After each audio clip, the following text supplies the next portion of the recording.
Le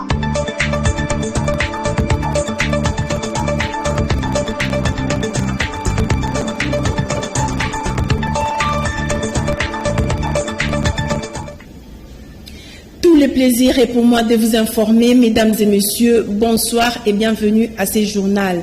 Les mouvements citoyens n'ont pas dérogé à leur position, celle de voir l'ambassadeur rwandais en poste à Kinshasa, Vincent Karega, être expulsé. Ces mouvements citoyens ont été dans la rue pour réclamer cette expulsion, malgré l'impressionnant dispositif de la police dans les rues de Kinshasa. Jean Pinjonji et Véambata, reportage. Cette présence policière massive n'a pas été une pesanteur pour les mouvements citoyens. Ils n'ont pas chancelé. Vincent Karega, l'ambassadeur du Rwanda en poste à Kinshasa, doit être expulsé. Nous l'organisons, comme vous le savez, c'est la continuité des séries de manifestations que nous avions dit pour protester les propos de l'ambassadeur rwandais accrédité à Kinshasa, M. Vincent Karega, qui a tenu des propos insultants, méprisants à l'égard des victimes et des parents des victimes du 28 août 98 à Kasika de le Nord Kivu. Ces dernières déclarations sur les massacres des Congolais à Kasika ne sont qu'insultes et diffamations et ne peuvent rester impunies. La mémoire des Congolais doit être réhabilitée. Non, ce n'était pas suffisant ce sit-in. Comme vous le savez, ce sit-in a abouti à un jeu de gaz lacrymogène et des arrestations. Elle a été dispersée, empêchée par la police. C'est pourquoi nous avions dit, la question de l'Est, c'est la question qui nécessite toute la population congolaise. Ça va avec notre dignité. C'est pourquoi on a dit, on va continuer les manifestations pour appeler le gouvernement congolais à dire à son collègue, le gouvernement rwandais, de rappeler l'ambassadeur rwandais accrédité ici. Filimbe, Lucha et les autres ténors des mouvements citoyens sont inflexibles et sont intransigeants jusqu'à l'expulsion de Kinshasa de Vincent Karega. Dans le même chapitre, sachez que quelques ténors de ces mouvements ont martelé sur la nécessité de voir les autorités de la République s'impliquer dans cette lutte de la restauration de la dignité de l'homme congolais, car le Rwanda et son gouvernement sont dans un schéma machiavélique, celui d'anéantir l'élite congolaise. Ils ont réagi au micro de Jean Pinjonji et Véambata. Parce qu'elle est une police nationale congolaise. Personne n'était violent, personne n'était agressif. Nous sommes venus, vous nous avez observé, vous comme la presse. Nous avons attaqué le ministère des Affaires étrangères. Pourquoi? Parce que c'est l'autorité compétente qui doit communiquer avec la République du Rwanda pour retirer immédiatement sa personne qui n'est pas la bienvenue en RDC. Nous avons le droit de cohabiter avec celui qui nous respecte. La RDC n'a pas le droit d'être humiliée sur le plan régional. Nous en avons marre. Quand vous êtes un État comme la RDC, avec la puissance que nous avons, on ne peut pas rester à genoux tous les jours. Pourquoi on peut tenir des sommets qui n'ont pas de base légale? Les bases véridiques. Aujourd'hui, vous allez discuter avec les gens avec des agendas différents. Avant d'aller dans des sommets d'échange, chers journalistes, avant d'aller dans des débats d'échange comme ça, il faut d'abord discuter sur des questions qui fâchent. Les ressources minières, question de la justice, des crimes. Quand on fait la justice, on peut aller maintenant dans les dialogues. Nous voulons mener une action contre l'ambassadeur rwandais qui a tenu des propos négationnistes et injurieux face aux morts, aux personnes massacrées par son armée. C'était en 1993 par l'armée rwandaise à Kasika, dans le sud Kivu. Et l'ambassadeur rwandais et les officiels congolais même ont tenu des propos dénigrants, des propos négationnistes face aux morts, aux personnes tuées. Deuxièmement, ils ont même menacé l'élite congolaise. Voilà pourquoi aujourd'hui nous exigeons, premièrement, l'expulsion immédiate de cet ambassadeur qui a tenu des propos négationnistes face aux morts. Deuxièmement, que tous les officiels rwandais puissent cesser avec des menaces face à l'élite congolaise. S'il arrivait quoi que ce soit à l'élite congolaise, le docteur Denis Mukwege, nous allons vite pointer du doigt le Rwandais parce que ce sont les officiels rwandais qui ont tenu le propos négationnistes. Troisièmement, nous demandons à ce que les Nations Unies puissent passer à l'application des rapports mapping. Le contenu est là. Les rapports mapping répertorient tous les responsables des crimes et massacres des guerres à l'est du pays. Nous demandons aux Nations Unies de passer à l'acte. Autre chose, le chef de l'État, Félix-Antoine Tshisekedi Tshilombo, s'est exprimé par visioconférence à la 75e conférence annuelle des Nations Unies, au cours de laquelle il a exprimé des inquiétudes sur la déliquescence de certaines parties du globe, notamment en Afrique, au sud du Sahara. Il a aussi évoqué le contexte difficile dans lequel se tient cette Assemblée des Nations Unies. Suivez un extrait de son intervention. Monsieur le Président, au plan national, j'ai engagé le pays dans des réformes à plusieurs niveaux, dont celui des finances publiques et de l'amélioration de la bonne gouvernance et la réduction de la pauvreté. Sur le plan économique, la République démocratique du Congo a fait du programme de développement durable à l'horizon 2030 et de l'agenda 2063 de l'Union africaine le pivot sur lequel se fonde sa politique de développement.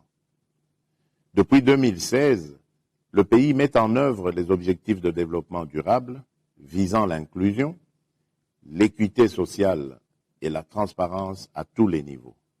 Pour ce faire, mon gouvernement a mis en place le plan national stratégique de développement qui constitue le cadre fédérateur de toutes les politiques et stratégies nationales, provinciales et sectorielles sur les objectifs de développement durable afin de permettre à la République démocratique du Congo de diversifier son économie, encore basée sur l'exploitation des ressources naturelles, et d'accélérer les investissements dans les infrastructures et le capital humain, tout en favorisant les investissements dans les secteurs sociaux.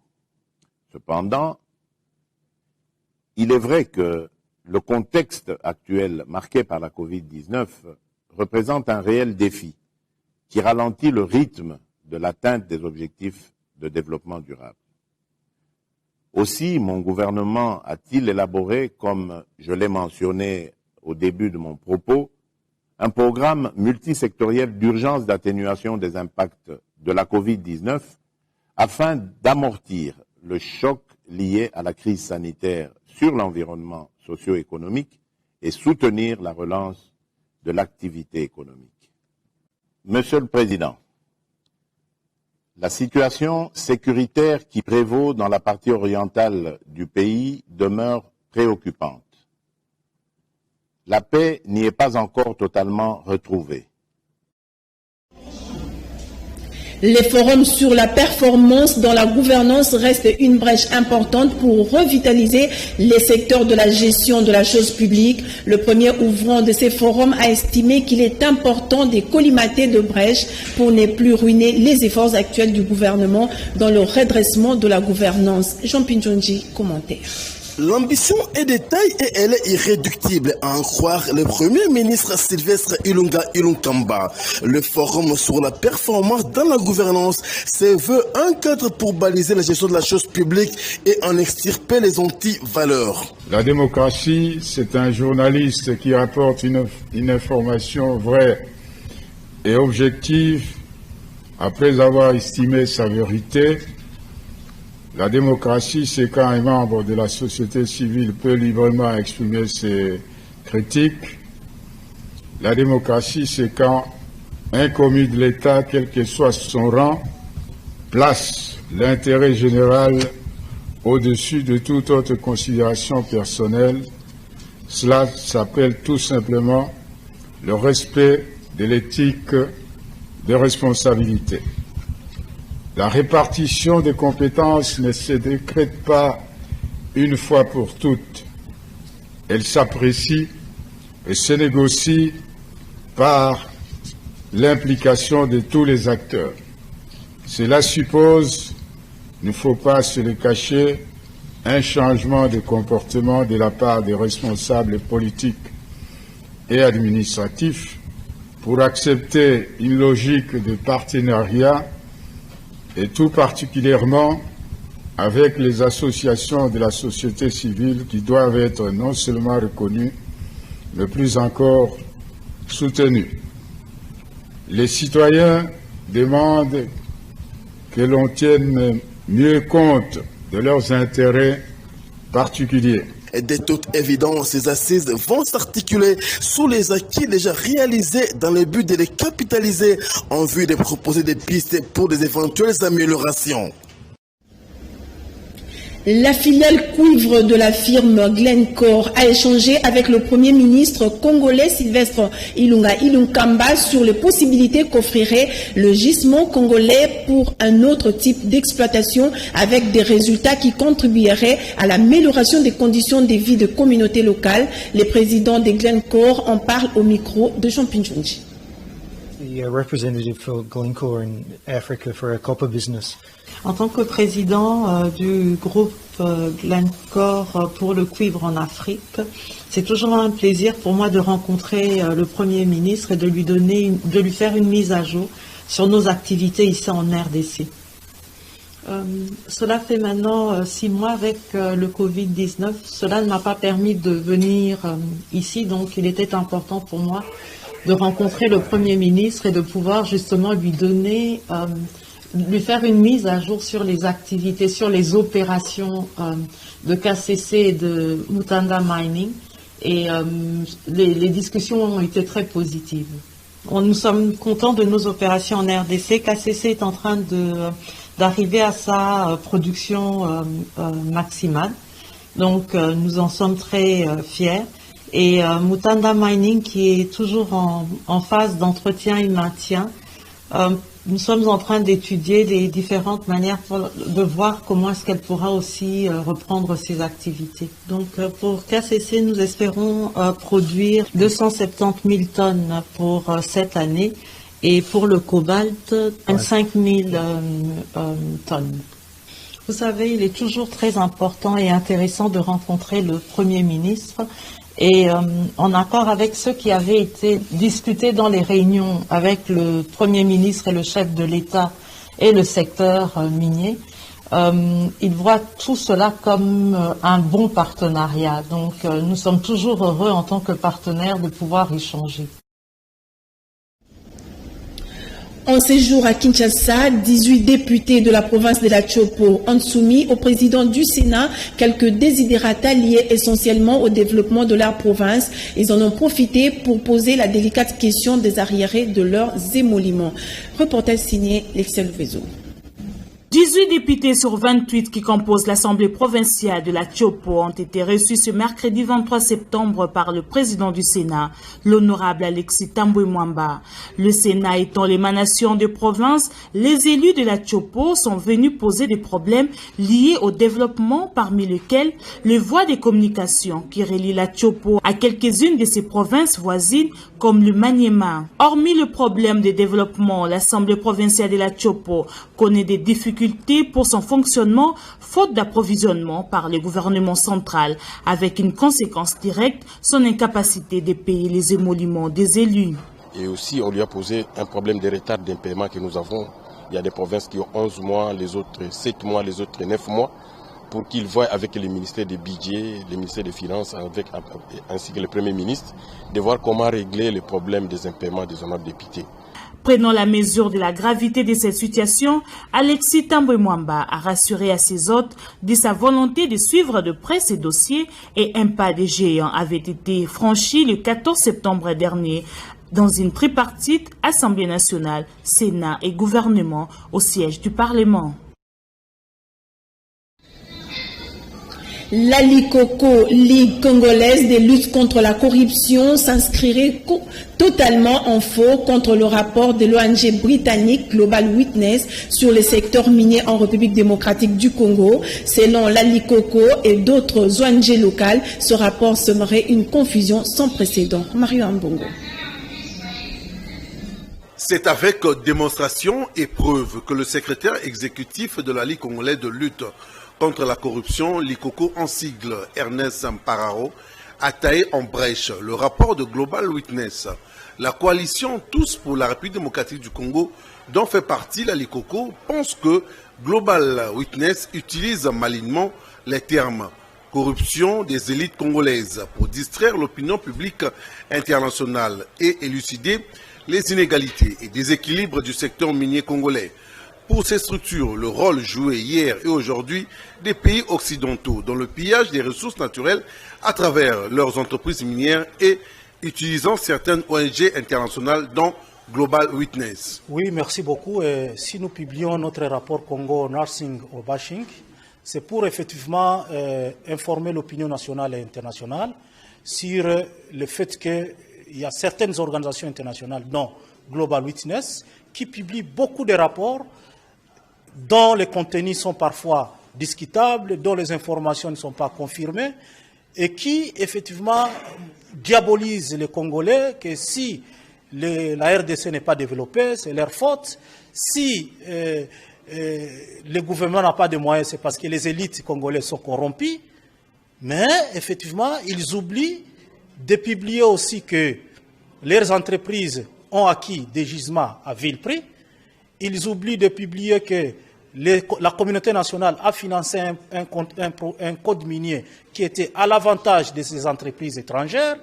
Ils oublient de publier que lors de la révisation des contrats miniers, toutes ces entreprises, toutes ces ONG n'étaient pas contents et leur pays n'était pas content, c'est qu'on puisse rééquilibrer les contrats miniers.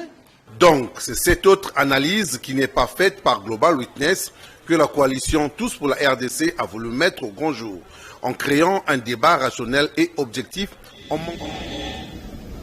Les travaux d'élaboration du budget 2021 pour la ville de Kinshasa ont été lancés il y a quelques heures par le gouverneur de la ville de Kinshasa, Jean-Tini Ngobila Mbaka. Le ministre du budget de la ville de Kinshasa, Amos Mbokoso, va mettre en musique les différentes résolutions qui seront prises à l'issue de ces assises. Alenoka et Pichukizaza, reportage. Ces travaux d'élaboration du budget 2021 lancés par le gouverneur de la ville de Kinshasa, Jean-Tini Ngobila, vont aboutir sans doute à un budget capable d'améliorer les conditions de vie des Kinoises et Kinois. Cela va s'articuler dans le cadre du programme d'action Kinbopeto.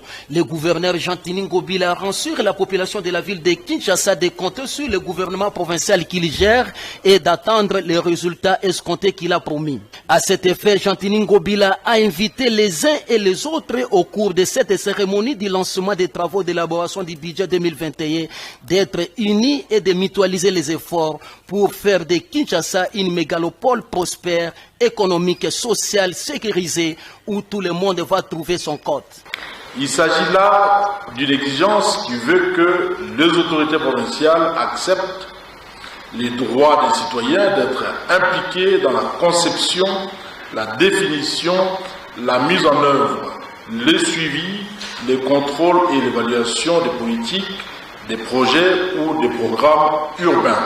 C'est pour moi à la fois un réel plaisir, mais aussi une lourde responsabilité de lancer ces jours les travaux relatifs à l'élaboration du budget de la ville de Kinshasa pour l'exercice 2021.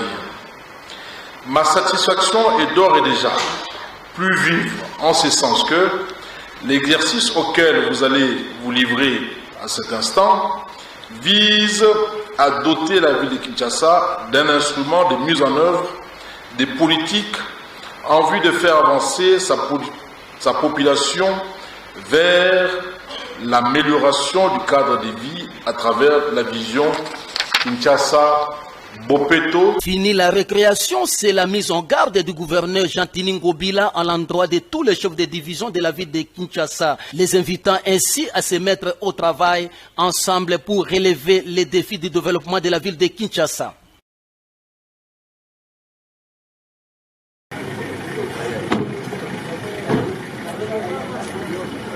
Le ministre provincial de la ville de Kinshasa en charge du budget, Amos Mbokoso, pour sa part, lors du lancement des travaux d'élaboration du budget 2021, a déclaré devant les membres de l'exécutif provincial, ceux de la société civile et les chefs de division en ces termes. Le budget qui sera élaboré sous sa supervision sera affecté pour la prise en compte de la vulnérabilité de la population kinoise, réduire la pauvreté de cette dernière et faire face aux défis environnementaux dans la ville de Kinshasa. Permettra à votre gouvernement de se mettre à l'œuvre pour atténuer les vulnérabilités qui détériorent le bien-être collectif des Kinois et Kinoises. Pour ma part, Je note avec satisfaction le fait que son Excellence, Monsieur le Gouverneur de la ville, ait placé son action au cours de cette mandature sous les signes de Kin Bopeto. Cette vision, dont la matérialisation est bénéfique pour tous, s'impose à la ville de Kinshasa de manière impérieuse et nous oblige, en notre qualité de membre du gouvernement provincial, de fournir le meilleur de nous-mêmes afin de matérialiser le bien-être des Kinoises et des Kinois. Comme nous le savons tous, les problèmes environnementaux, dont l'insalubrité parmi tant d'autres, constituent une menace de plus en plus sérieuse pour le développement de notre ville et exigent des actions immédiates et bien coordonnées de manière à faire de Kinshasa une ville réellement assainie. C'est le deuxième budget depuis que le gouverneur Jantini Ngobila et les membres de son exécutif sont aux commandes de la ville de Kinshasa. Le premier budget a été voté l'an passé, a permis au gouverneur Ngobila Mbaka d'engager les travaux de réhabilitation et de construction des infrastructures routières pour la mobilité des Kinois, l'assainissement de la ville de Kinshasa ainsi que beaucoup d'autres réalisations. Voilà, nous sommes allés trop vite en besogne. C'était là plutôt les propos recueillis de Amos Mbokoso lors de ses assises. L'Union nationale de la presse du Congo, UNPC en sigle, en plein tourment à quelques jours de la tenue du congrès prévu à Mwanda du 5 au 7 octobre prochain. Des groupuscules et des tendances se forment au sein de la corporation, installant ainsi un climat de confusion. Le renouvellement s'imposerait. Commentaire Mario Ambongo. Suivez. Le feu brûle, et non de moindre. Le feu brûle chez les professionnels de médias. Le quatrième pouvoir, l'Union nationale de la presse du Congo, n'en finit pas de se déchirer. Qui veut quoi? Et qui veut la place de l'autre? Qui a déjà fini son mandat? Est-ce que les anciens, comme le disent les nouveaux venus, ont bien travaillé? Ont-ils été évalués? Pourquoi politiser cette corporation? Comme si l'on était à l'époque de la Deuxième République. L'indépendance tant voulue, tant prônée par les professionnels de médias n'est qu'un leurre. Véritable escroquerie. Telles sont les multiples questions et panoplies d'incompréhension dont fait face la corporation de l'UNPC. Plus rien n'arrête la fougue des uns et des autres. Rien, pas même le bon sens, ou encore les prestigieux diplômes que font valoir les protagonistes, dans cette envie de vouloir prendre le contrôle de l'UNPC. Les velléités tribales et des groupuscules se font connaître au grand jour. J'imagine que les effets néfastes de la mauvaise politique ont laissé des traces négatives sur la vision des donneurs de leçons que sont les quatrièmes pouvoirs. Grave, très grave, quand on sait que le XXIe siècle est le siècle du numérique. En République démocratique du Congo, le ministre de l'Information a son actif autorisé plus d'une centaine de chaînes de télé, de radio, sans parler des autres canaux de communication conventionnels et non conventionnels, qui ne cessent de naître chaque jour. Un désordre indescriptible dans ce secteur. Aussi, l'absence des lois pouvant permettre à la corporation de bien évoluer, de se sécuriser, n'ont pas toujours été au menu des discussions des hommes des médias, sûrement s'inspirant de la malhonnêteté des politiques, comme le dit souvent dans les milieux des apprentis sorciers. Laissons pourrir la situation. Les résultats sont là. Chacun veut tirer le drap de son côté. Quel spectacle désolant et rabaissant. Regardons-nous en face et cherchons à laver le linge sale en famille. Nous savons quels sont les problèmes qui minent la corporation. L'incompétence, la gloutonnerie, le tribalisme et l'égoïsme. Que personne ne fasse peur à personne. Soyons légaux et honnêtes dans nos prises de décision. Pensons à l'avenir et à la génération qui arrive. Voilà, en société, un citoyen congolais employé par une société chinoise spécialisée dans la fonderie est victime d'un accident de travail. Il a perdu ses capacités auditives car son oreille gauche est presque détruite. Son employeur refuse de le soigner et les livre à son triste sort. Il réclame justice au micro de Alain Oka et Rodi Louadio. Charles Malembankulu, agent dans une entreprise chinoise fonderie Jean-Choua basée sur poids lourd à Kingaboa. Après l'accident professionnel qu'il a connu, il est abandonné à son triste sort, voire chancé par ses employeurs chinois. Il sollicite l'implication de l'État afin qu'il rentre dans ses droits.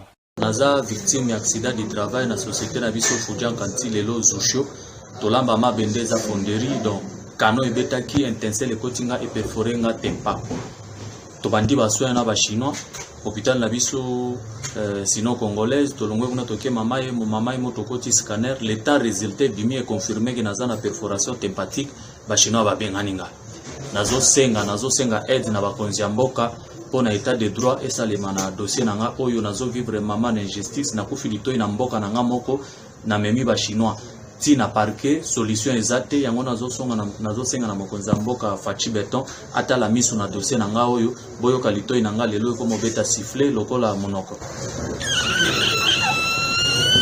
À cet effet, le président et coordonnateur de Nouveau Horizon pour l'Humanité HNH, Jean-Pierre Bolonga, des droits humains, décide d'assister Charles Malemba Koulou jusqu'au bout. Alors, nous savons qu'au regard de l'article 36 de la Constitution, le travail est un droit, et puis l'État aussi est là pour garantir l'exercice de ses droits.